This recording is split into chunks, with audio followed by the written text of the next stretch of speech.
Abdi, you talked a little bit about this, I know, in terms of what your experience was like when you first came to Canada and how that maybe has changed over the last 15 or 16 years. And what is your perception of whether there is less tolerance? You said at first people were curious about where you came from, but not hostile to what you might be bringing here. Do you want to talk a little bit about the change you've noticed since you've been in Canada? The first generation immigrants always have the will to succeed for their generations to come. If you don't succeed, your children will not succeed. So we're all enjoying here as immigrants or somehow having backgrounds of immigrants that what our forefathers and the first generations did is develop this country and make this country a better place. So it's ingrained in me and all first immigrant generations to work hard and to do better. So when I got a job in my second or third month, and I remember sending the support checks back to the government and saying, I don't need it anymore. So this idea of that immigrants come here to suck the economy and get, be strained on the economy, it's not really, it's a myth. I send the money back to the government because I have to work right away. So I remember people coming up to me, coming to your question, asking me, hey, where are you from? There was a young gentleman that I was working with, and I remember I was on the phone on the lunchtime talking to other people from my community that I basically, by the way, I speak 3 languages.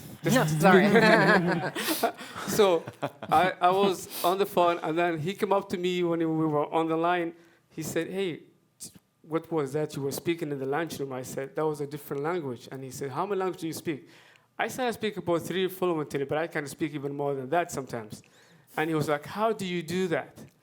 When people come up to you and ask you a question, do you think about which language to use to answer? Like, you're going to use Somali or Swahili or Arabic or English? That's about 4 languages I speak. So which language do you use to speak? And I said, it's just right there. I don't even know. People asking me, you come to me, you speak Somali, I'll speak to you. You speak Arabic, I'll say the same thing back to you. You say in Swahili, it's just right there. So that was the conversations I used to have back then. People were curious about what I speak and where I came from. And I remember a lady that I was working with telling me that when I said I was where is Somalia, I said in Africa. She said, oh, the only thing I remember from Africa was the elephants and the animals.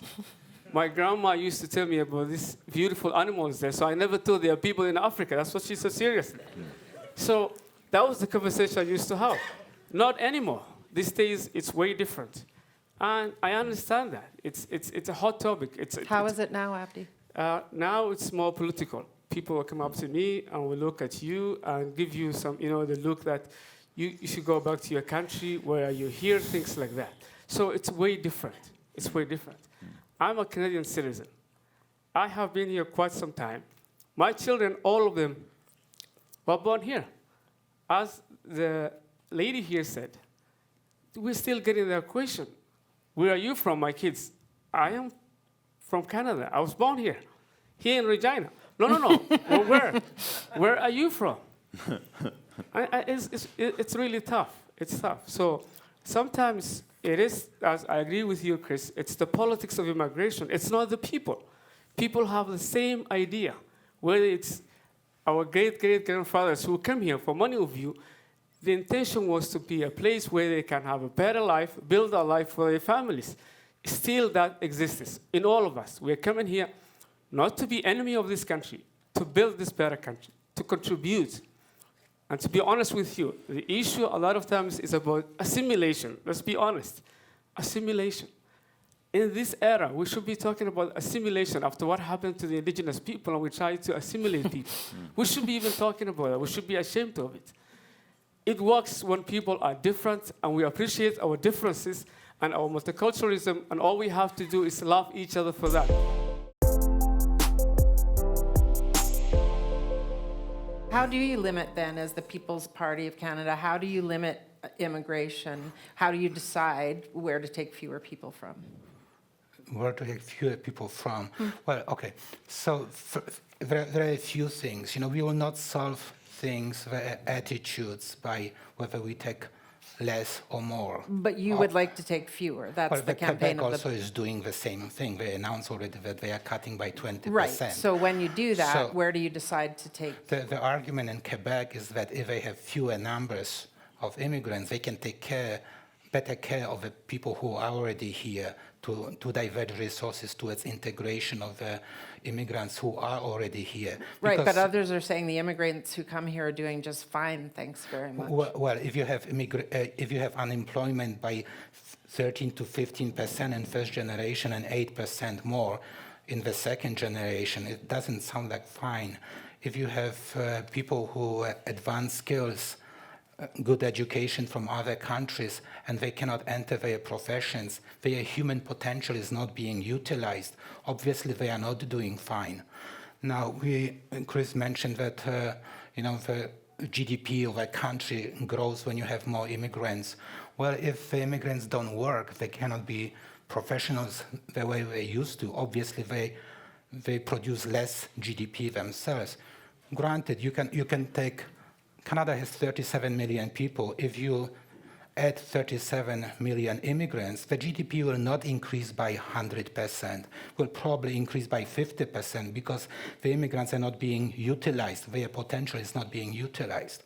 Now, what it does, people who already live here, their wages are stagnant. They can go lower. The GDP of a country may go higher, and this is good for a big business. That's why they advocate more immigration and more, because you have more banking, more real estate, more buying and commerce, and this increased GDP. But individual worker, individual person in Canada sees their wages stagnant, has to compete for their jobs.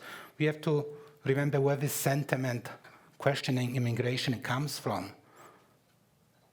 Well, Where does it come from? You think it's from people who are not getting the jobs they think they're entitled to? No. The first thing, if we accuse of Canadians who built this country for the last 200 or 300 years that they are bad or maybe even racist or something, this doesn't help. They invited us here.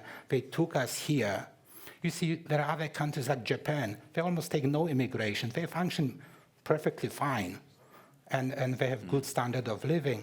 Now, we are fortunate that being invited by Canadians who have this, as you said, they have we are all immigrants in a way, but we also, Canadians also, right? So now, when you take the population in Canada, you have 5.8% unemployment right now. This is 1 million people in Canada who are presently unemployed. We have labor participation only like 60%. So 1/3 of people many of them don't look for a job. We have poverty, 4.9 million people below poverty line. Almost 1 in 7 people in Canada below poverty line, they are poor.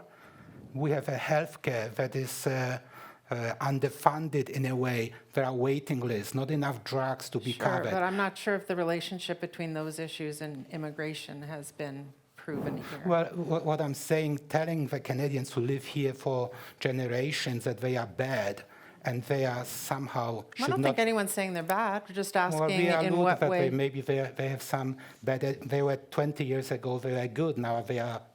They have worse attitudes. So. Well, that's people's experience of how they've been treated here, right? I just want to go to Haida for a moment. Which is a consequence of the policies of the party who antagonize the immigrants versus people who live longer here. So we have to recognize two sides of the coins: those who invited us, and also those who come. What I'm saying that when immigrants here, we want the immigrants to be that they can contribute fully to our country, that they will not increase GDP by 50% when we come. It will be 100%. That would be good. So we cannot. So I'm more than for immigrants to be successful here. I think one thing is very important to distinguish here between refugee and immigrant. We cannot use those terms interchangeably, even though eventually they become permanent residents or they arrive to Canada as a permanent residents, but they don't go through the selections. So they're not coming here with the good language skills or with education, or some of them do, but the criteria is not set for that. We are accepting refugees based on their risk that they have where they are, and we are providing a safe place for them to come and live here.